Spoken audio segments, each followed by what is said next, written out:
I have good news for you, good news from Scotland. Last year, in the Scottish Parliament elections, we won seats back from the SNP and won massive majorities in the Northern Isles.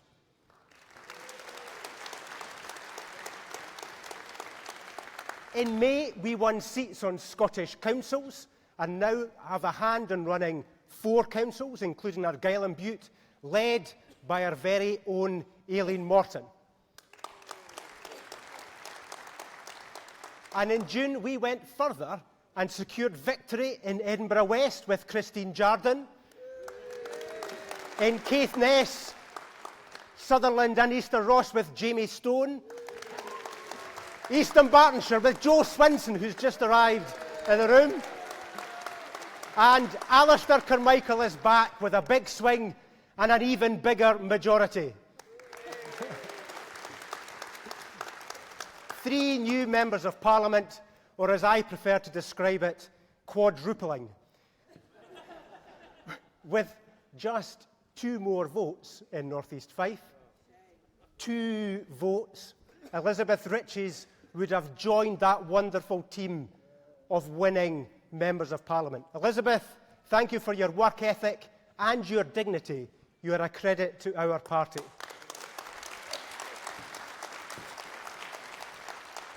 So now a third of the Liberal Democrat team of members of Parliament are Scots. In fact, half of all our UK parliamentarians in Cardiff, London and Edinburgh are Scots. The Deputy Leader and the Chief Whip are Scots. Some say the Scots are coming, but I'm afraid they're wrong. We're already here. It has been suggested that we should reform the Barnett formula to reflect the new Scottish share, but I can assure you that as long as I lead the Scottish Liberal Democrats, we will respect the minority that is the Liberal Democrats in England.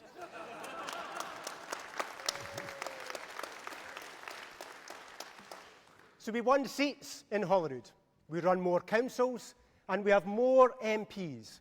And we did it with a positive agenda, to invest in people and with complete clarity against independence. This time, we won, we put the amorous pigs behind us. Instead, we got the help of a couple of boisterous rams and slightly confused alpacas to help us win. The SNP have at last recognised that people do not want another independence referendum.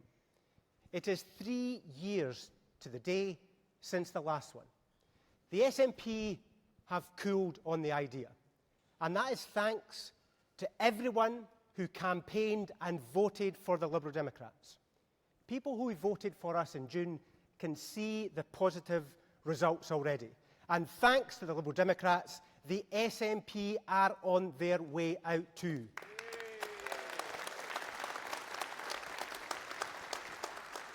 They're going to lose the next election, and it is not before time too. They used to boast about team record vision. It is why they say they won the 2011 election.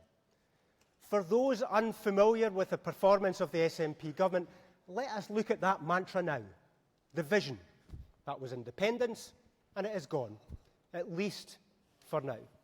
The team, and I think it's widely recognised, they have the weakest team of cabinet ministers since devolution.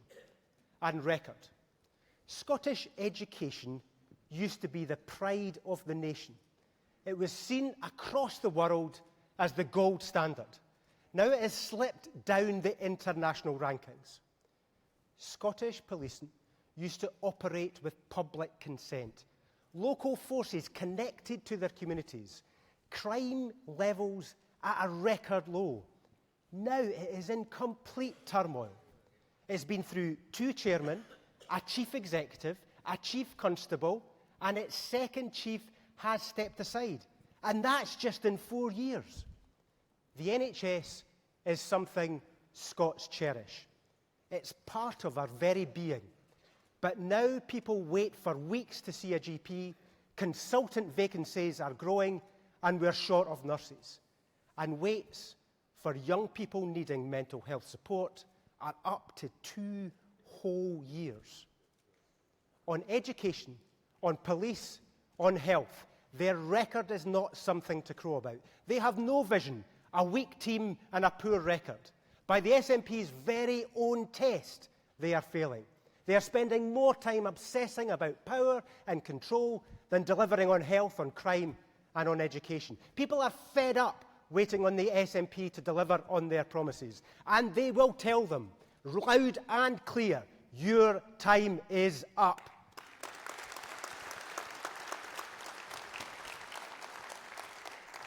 After 14 years, the SNP will lose next time. The big question is, what comes next? This month marks 20 years since Scotland voted to create the Scottish Parliament. It was a parliament that great Liberals such as Malcolm Bruce, Ming Campbell, Ray Meahy and David Steele led the charge for. The Scottish Parliament has Liberal foundations of which we should all be proud. We did not just make the Scottish Parliament, we made it work for Scotland too. With Jim Wallace, we formed the first Scottish Government. We certainly had a reforming zeal. And so many of those ideas were Liberal ideas.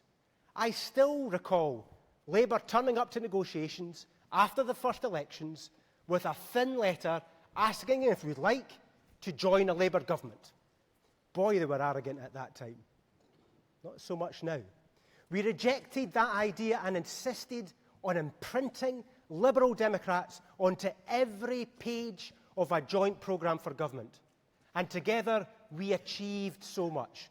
Free bus passes for pensioners, ambitious renewable energy targets, the abolition of Scotland's Section 28, a boost to teachers' pay and conditions, free personal care for elderly people, free dental and eye checkups, free tuition for Scottish students, nursery education for 3- and 4-year-olds, new schools and new hospitals, an ambitious land reform programme, including the abolition of feudalism, secured status for the Gaelic language, formed NHS 24, and proportional representation for local government.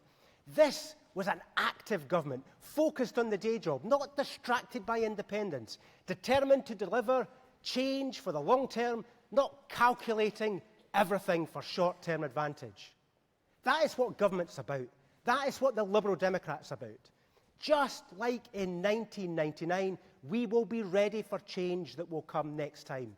Just like in 1999, the Liberal Democrat programme will be bold, ambitious, and focus on changing our country for the better.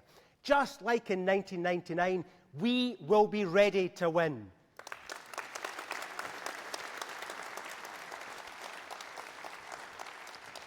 We're going to be helped in this with our new leader, Vince Cable. Vince Cable has strong links with Scotland. The place that he was first elected was in Glasgow. We are fortunate to have a strong and serious economic thinker at our head. Vince has already set out how he will build a UK-wide programme for the economy that tackles inequality, puts the long-term future of the country first, and puts our young people at its heart. To our new leadership team, Vince Cable and Joe Swinson, I say we are with you all of the way.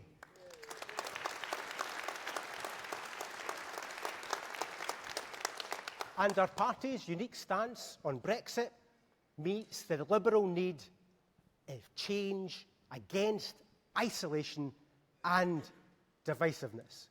This is an exciting time to have the opportunity to lead on Liberal values. And I can announce today that we will open talks with the Scottish Government this week to ask them to back our campaign to give the Scottish people across the UK the chance of an exit from Brexit.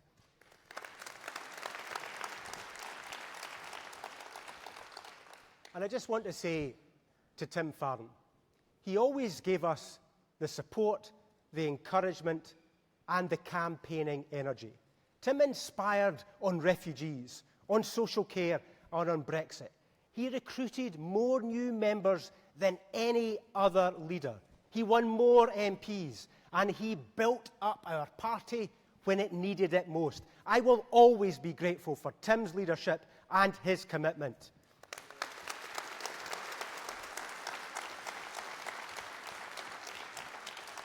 As Liberals, we believe that power is best exercised when it is shared in the nation's regions and communities. Every Liberal government would rather their ministers were able to get on without things interfering with their work, challenging them, on scrutinising them, on anything else that they do. They want to make their mistakes in private, squander our money without challenge, neglect the difficult issues with impunity. The Conservatives in the Commons this week have contrived to hold on to a majority on the legislative committees. The Conservatives have sought to grip onto powers from Brussels that should be rightly held in Holyrood. The EU withdrawal bill gives powers to ministers to bypass Parliament and avoid awkward questions. Ministers want Henry VIII powers to pursue a disastrous divorce. With a heady mixture of bungling and arrogance, the Conservatives are risking the economic and social well-being of our country. The voters will never forgive the Conservatives for a mindless and incompetent pursuit of a damaging Brexit.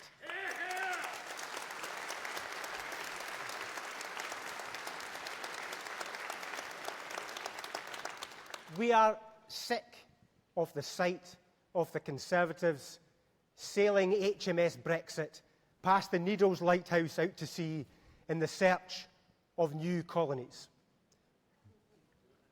Boris either striding the deck or walking the plank, depending on the day of the week. Philip Hammond discreetly inflating his own life jacket. George Osborne drilling holes in the hull. Theresa May and Michael Gove wrestling at the helm about whether to turn back to port or not. And Jacques Rees-Mogg rowing behind in his family's replica of the Mary Rose.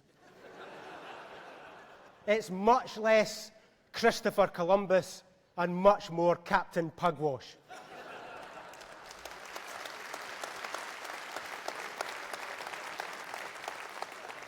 Yet whilst the SNP rightly berate the Conservatives for hoarding power in London, the SNP reciprocated by hoarding power in Edinburgh. The SNP have taken control of powers from councils.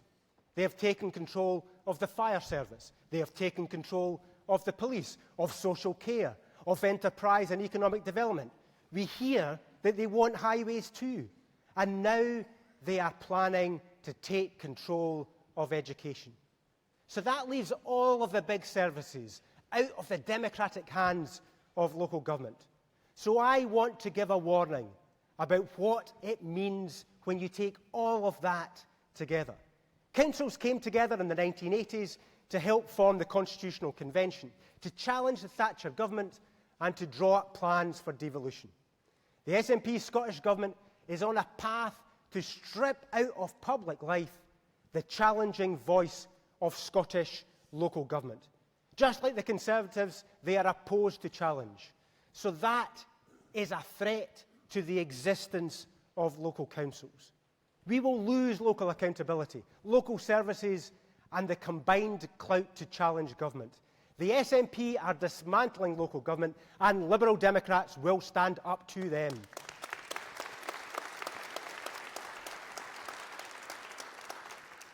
The SNP should spend less time demanding and grabbing power and more time delivering on their promises. The powers of the Scottish Parliament are so much greater now. We can do so much more to meet the demands of our time head-on.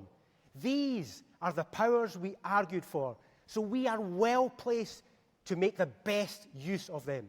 Let's take education. Nursery is the best educational investment we can make, to give many young children the head start they need to overcome the circumstances of their birth. That means that every 2-, 3- and 4-year-old will have access to 30 hours of nursery education every single week. School in Scotland should be the pride of the nation once again, with new investment to reverse the decline of the last decade. College should be once again the vibrant learning environment for skills and training. Confident that we can meet the needs of business and employers. It should be for all ages. It should be where women can pick up their careers again. It should be for lifelong learning. That is why we argued that we raise income tax by 1 penny. 1 penny to raise £500 million for education in Scotland. It is more than just an investment in our education system. It is an investment in the talents of people so that they can be all they can be. It is not a tax rise for its own sake. It is for a tax rise for a purpose. A tax rise that is not an indication of more to come, but a contract with the people to fix a problem and invest in people. An investment that liberates people to be all they can be, but also invest in our economy so that talented people with skills can create economic opportunities, growth and wealth. It's a virtuous circle that benefits not just the students and the pupils, but the wider society too. Investing in the individual, using the new powers that we argued for to make different choices in different parts of the country. Putting power back in the hands of the people. That is the liberal approach, and that is the approach that we are going to implement.